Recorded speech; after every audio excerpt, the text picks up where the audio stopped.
So I was just realizing I don't really talk about slobcore in a very meta way, at least maybe as much as I have in the past. Partially, I think it's because whenever I do or try to, then my brain just goes straight into grief mode and like amplifies everything where it's like, oh, actually what slobcore is all about is trying to save Riley and I failed. Which isn't the truth at all in like all those aspects. Um, but I'm thinking now that just that intensity makes it harder to do like other sort of pondering or wanting to share. And then maybe it's also just like I feel like an annoying jackass, which is so untrue. And like basically no one ever gives me that. Even the people like when I get detractors on TikTok comments or whatever, there are so many of those that I just like called out like, "Oh, that was mean." And then they follow me and they still like my videos or are like friendly now. So I do even have like evidence to support that I can like take people who think I'm a jackass into liking me. But I really just realized that feeling is more about like my emotional state and mental state and wanting to like punish myself or like be mean to myself.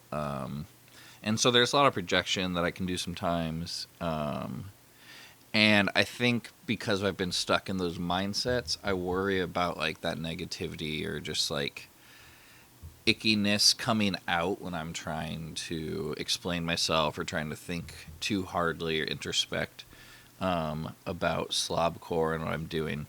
But too bad, I'm breaking through. So now I'm going to do some meta analysis of my work. um, and I was just basically thinking about the way that in the construction and in the thinking about starting slobcore, there was like a couple years of like wanting to do some sort of food media, but really not having like the self-esteem or the confidence to do the sort of thing that I liked watching. And I didn't know the sort of thing that I was going to make yet. But then the creation of slobcore, it comes from so many little like uh, just things that lined up. Like I got my Papa's GoPro that finally fit in my kitchen, and I had been messing around with like the Adobe programs, and so I was getting a little bit better at editing. And then I had been doing all the cooking, starting in quarantine. I was on the night shift, just like getting a lot of cool kitchen stuff, enjoying my apartment for the first time. And then it's like, oh shoot, like finally got vaccinated. Now I'm like having people over, can finally cook for people. It's so good. Um, and then it's like, oh shoot, things are really expensive when you're hanging out and you're not no longer on a night shift. So the beginning of Slobcore was also like, I need to cook at home a lot. And like kind of my life needs to be around this. Um, and it was like, like it's time just to finally do a little cooking diary, I guess. Um, but anyway, I'm really happy that in the creation of Slobcore, it's been so important to me that it is just going to be whatever I want it to be. Like something that I have full control over, not in a way where I don't think I'm like super controlling or super intense about it, but this is my thing and I like to invite people in. I like to do it. But the fact I didn't try and be like, I don't know, go for success on YouTube or TikTok. I see a lot of people doing good stuff that like have a lot more numbers than me, but even just thinking about like, I don't know, the normal influencer stuff just stresses me out to no end.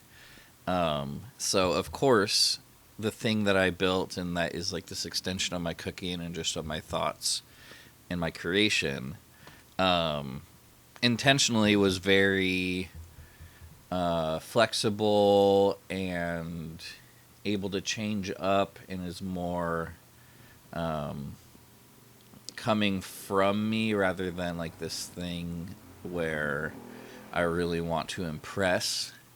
And all the goodness that has come from it, I feel pretty connected to the fact that it's just more flexible with me, and I didn't put this like oversized importance, which allowed it to grow into its own thing, and it's had many permutations. And I guess the fact that I'm still like making these videos is pretty wild. And all that like has gone on in my life, and the things I've been able to do, which I've not wanted to feel as grateful as I actually am recently. So there's a little inner world telescope you can check out. Maybe this was interesting for longtime Slobcore fans. Hopefully, I get more meta lately and just let my thoughts fly, because I love being in that flow state, and I think that's when I make the coolest and best stuff. Okay, see you later.